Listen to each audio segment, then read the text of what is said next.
Daugelį žmonių Kipras asocijuojasi su saule, jūra, kurortais, atostogomis, tačiau yra ir kita pusė šios salos, kuri yra mažiau aptariama. Todėl aš ten nuvykau, kad galėčiau jums apie ją papasakot. Žinoma. Taigi kelionę mes pradėjom Larnakoje, atskridome ten iš Vilniaus ir tada pėsčiomis ėjome į patį miestą iš oro uosto, nes kelias užima vos kokią valandą ir mes dar norėjom pamatyti flamingų, nes ten yra ežeras, kur jie ganosi, tačiau nelabai jų pamatėm. Ir pačioj Larnakoje nėra kažko labai įdomaus, ypač žiemą, kai mes ten buvom, kai oras dar neleidžia maudytis jūrai.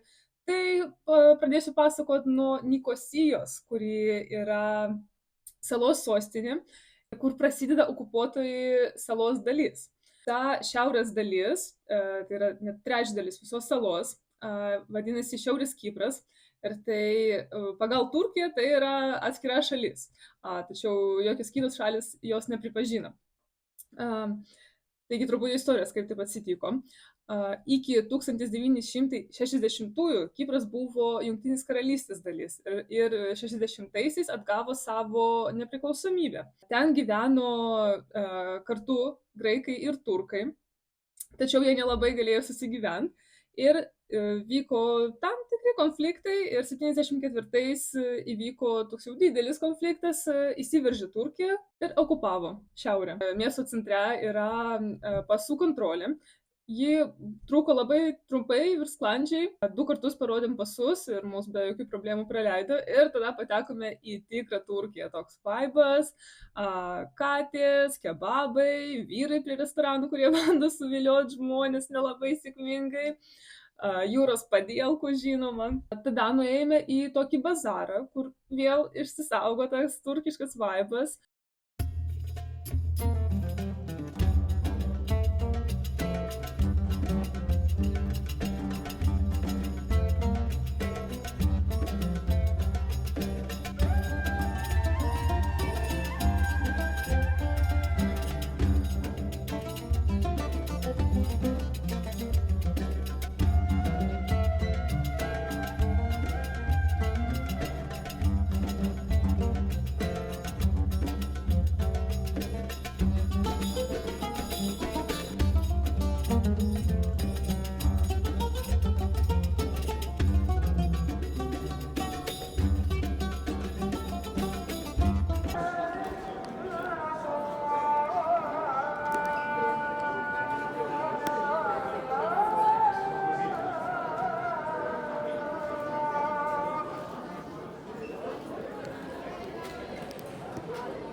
Bet šiaip labai gražu, labai jauku, skaniai pavalgėm, beje, neturėjom jokių problemų su apmokėjimu, ramiai priėmė mūsų kortelės. Bazare galima nupirkti suvenyrų, pavyzdžiui, papuošalų, muilo, kažkokių drabužių. Pavalgius ėjom pasivaikščiot miestu ir pamatėm labai daug apleistų gatvių.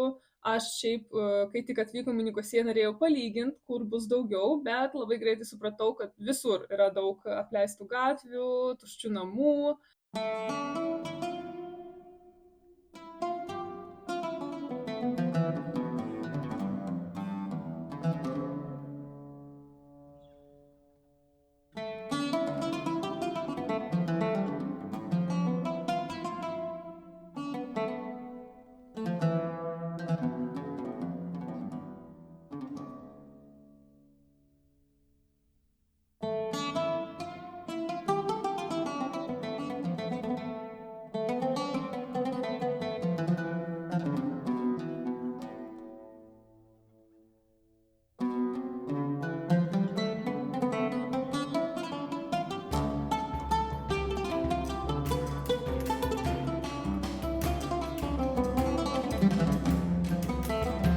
Šiaurės Kipre pamatėm įdomią mečetę. Po to pasirodė, kad ta mečetė anksčiau buvo bažnyčia ir ant viršaus tiesiog pridėjo kažkokį tam bokštą ir tapo mečetė. Ir tokių mečečių / bažnyčių Nikosijoje yra 15. Ir paskutinę mūsų kelionės dieną iš užleistos neprižiūrėtos sostinės, sustingusios laike, teleportavomės į modernų ir blizgantį Limasolą. Prieš pasakojant, kuo jis yra toks įdomus, ne tik dėl savo dangoraižių, minėsiu, kad buvo ir labai nepatogus momentas, nes ten negalima bilietus iš anksto užrezervuoti per internetą ar net stotyje. ten tiesiog ateini į stotį prie autobuso, lauki eilėj ir tikrai loterija prasideda, nes mes varėm, man rodos, sekmadienį ar šeštadienį ir buvo labai ilga eilė iš pačio ryto.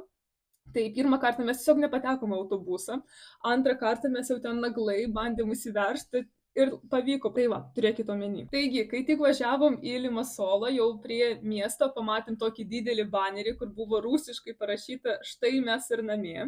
Nepavyko man internete rasti tokio šio posterio nuotraukos, bet tikrai buvo. Aš nespėjau nufilmuoti, bet buvo tas posteris. Ir šiaip ten labai daug reklamų rusų kalba. Reklamų ir užrašų ant parduotuvių, ant kavinių, salonų ir taip toliau. Gal net daugiau nei graikiškai kai kur. Kodėl toks miestas susidarė? Pilnas dangoraižių, nors ten ir nėra tiek daug žmonių, kaip galėtų būti, kai matai tiek dangoraižių. Ten viskas yra labai tvarkinga, prižiūrėta, žolė tokia žalia, paplūdėmis labai gražus ir viskas, žodžiu, ten civilizuota, palyginus su Larnaka ir Nikosija. Vienas straipsnis rašo, anonimiškai jie sužinojo, kad Limasol del Mar, toks vienas iš dangoraižių su būtais, jis yra tuščias, nes tiesiog milijonieriai, milijardieriai nupirko būtus, kad galėtų gauti Kipro pilietybę, taip pat ir ES pilietybę, žinoma. Jie nupirko būtus, bet ten negyvena, o tie būtai yra pirmiausia vėl pilietybės šaltinis ir antra pinigų plovimo schema. Ir vėl anonimiškai pasakė, kad būtai ten kainavo apie 2,5 milijonų eurų. Nuo paskutinio praeito amžiaus dešimtmečio Limasolas traukė verslininkus iš Rusijos, Ukrainos ir Baltarusijos dėl savo žemų mokesčių ir lengvų apribojimų susijusių su verslu. Po 2014 metų Krymo aneksijos daug verslų iš Rusijos persikėlė į Kiprą, kad galėtų išvengti sankcijų. O 2022 metais, kai prasidėjo karas, dar apie 500,000 imigravo į Kiprą. Tai kodėl būtent į Kiprą? Nes ten nuo 2007 iki 2013 vyko auksinio paso programa, pagal kurios sąlygas žmonės investavę labai daug pinigų į Kiprą, dažniausiai į nekilnojamąjį turtą, gavo leidimą gyventi ten ir po to pilietybę. Taigi vėl pagal tą straipsnį anonimiškai kažkas sako, kad vienas verslininkas iš Rusijos nupirko būtą už $500 ant popieriaus ir dar už 700 virš to ant rankų. Dėl šitų dalykų Limasolas vadinamas Limasolgradu, pat yra ir nekilnojamojo turto agentūra, kuri irgi vadinasi Limasolgrad. Ir ten vis dar yra statoma labai daug dangoraižių, tikrai. Bet vis tiek yra nemažai ir apleistų namų pačiam Limasole, tokių apleistų senų namų, žinoma.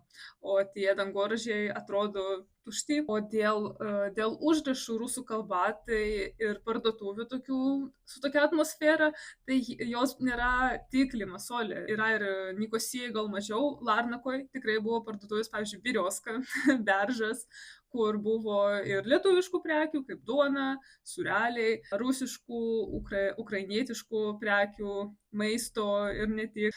Taip pat tokia įdomi vieta Limasole yra marina. Ten yra labai daug jachtų, vilų, kavinių, kurių savininkai yra rusai ar bent rusakalbiai, nes aš su nieko nekalbėjau, tai nežinau, iš kur jie atvyko, bet girdėjau, kad visi rusiškai šneka. Taigi tos vilos, taip kontrastuojasi su kitais miestais, su apleistais pastatais. Labai keistas toks jausmas ten buvo visur. Marinos rinkodaros vadovas sako, kad jų tikslas yra tapti Monte Carlo viduržemio regione ir taip pat pripažįsta, kad daugelis klientų yra rusakalbiai. Taigi pilietybę galima buvo gauti, jei žmogus investavo 2 milijonus ir po 6 mėnesių jam suteikdavo tą svajotąją pilietybę.